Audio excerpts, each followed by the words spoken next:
It starts with a voice that doesn't belong to a hero. Not a conqueror, not a king, just someone passing through. Someone who already knows the road is hard and sings anyway. That matters, because this song doesn't begin with hope. It begins with exhaustion. And it has survived for more than 2 centuries because exhaustion keeps renewing itself. Today's song is called The Wayfaring Stranger. Most people think they know it. They hear it as a folk hymn, something gentle, something meant to comfort. But that reading misses what the song is actually doing. This is not a lullaby. It's a document of displacement, a song built for people who don't belong where they are. And structurally, emotionally, it behaves less like a church hymn than like a modern rock song waiting to happen.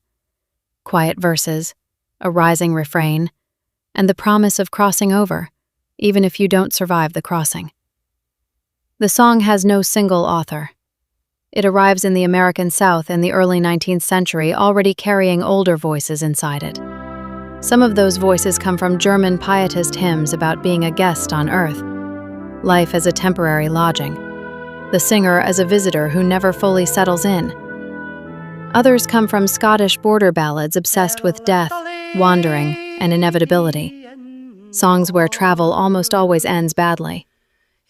Those traditions meet in Appalachia, where the song is preserved in shape-note hymnals, ordinary people, open harmonies, modal melodies that already sound ancient the moment they're written down.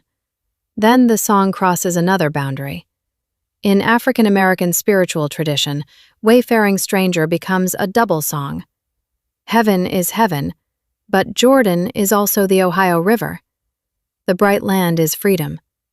When the singer says they're going there to see their mother or father, that reunion isn't abstract theology. It's the most radical dream slavery allows. Here's the line that carries all of that weight. I am a poor wayfaring stranger, traveling through this world of woe. The song doesn't describe the world, it defines it. This world is woe. There's no plan to fix it, no promise that it will improve. The only hope is departure. By the middle of the 20th century, recordings begin to soften it. When Burl Ives records it in the 1940s, it becomes definitive for a generation. His voice is warm. The road feels manageable. The song becomes pastoral, safe enough for radio, safe enough to remember fondly. Then Paul Robeson sings it, and the temperature drops. Robeson doesn't reassure you. He bears witness. The song stops being quaint and starts being true again. In 1980, Emmylou Harris brings it back to the charts. Top 10 in the United States, #1 in Canada. A song about leaving the world of woe thriving during an era of relative comfort. In the late 1960s, the psychedelic band H.P. Lovecraft opens their debut album with it. Electric guitars, reverb, a restless pulse. The wandering becomes literal. By the time Johnny Cash records it near the end of his life, the song sounds like inventory. His voice is worn down to essentials. When he sings, I'm only going over Jordan, there's no metaphor left. The song has caught up with him. Then it goes back to war. In Cold Mountain, Jack White performs it on screen as a Civil War soldier. It sounds unstable, unpolished, like someone singing because silence would be worse. When Neil Young and Crazy Horse recorded on Americana, they don't dramatize it. They don't push it toward spectacle. If anything, they pull back. The power isn't in volume, it's in pressure. Crossing Jordan isn't loud, it's final, and it costs everything. Once you hear that, you start hearing the song differently wherever it appears. In the movie 1917, a lone soldier sings it in the woods before an assault. Just a voice holding a group of men still for a few minutes before history resumes its violence. The song becomes a pause before annihilation. In the computer game The Last of Us Part 2, it plays over a ruined world where no sickness, toil, nor danger is no longer imaginable. The song can even be made to work in a modern setting. When Ed Sheeran records it, he builds it with loops and layered vocals. It holds together, but it's also a warning. This song is easy to smooth out, easy to turn into mood. If you polish it too much, you lose the grit of the words. Which brings us to our version. We didn't treat this as a historical piece. We treated it as a song that's still alive. The weight, the friction, the sense that nothing resolves cleanly anymore. The lyrics don't explain themselves. They don't need to. They follow the same road the song has always walked. If this way of listening matters to you, stay with us, subscribe, and pass this episode to someone who still carries songs instead of collecting them. That's how this music stays in motion.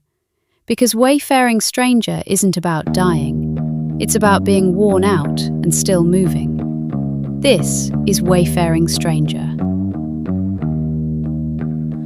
I'm just a poor wayfaring stranger, traveling through this world of woe.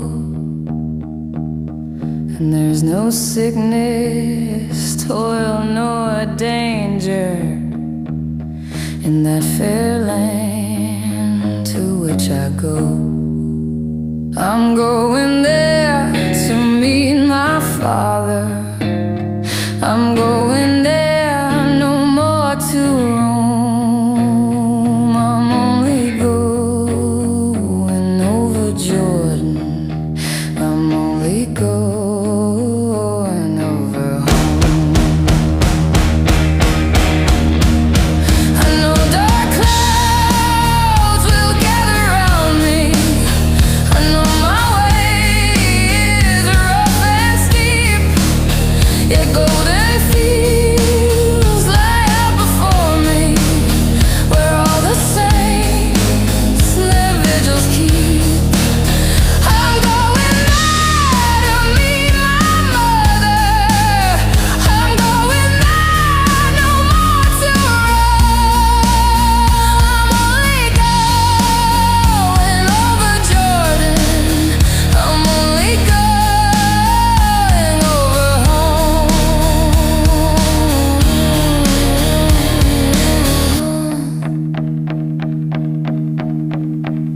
I walk through rooms of borrowed voices, lit by a cold electric glow.